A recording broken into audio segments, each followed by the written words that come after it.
Hello, I'm Sunny. The word of the day is 票. In this video, I will teach you how to pronounce it, how to write it, and how to use it.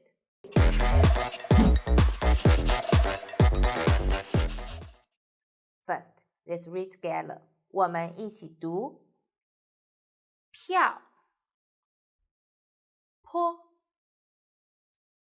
一凹 E and O first read together. 腰 first tone.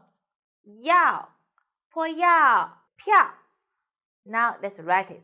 我们一起写横竖横折竖竖横横横竖钩点点票 票 means ticket.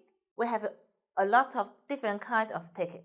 So we can say 门票 movie ticket, 电影票飞机票 airplane ticket, 火车票 train ticket. So we just add a noun before 票 to tell me what kind of a ticket. Okay, that's all. If you like this video, please like and share it to your friend. Thanks for watching. See you next time. Bye bye.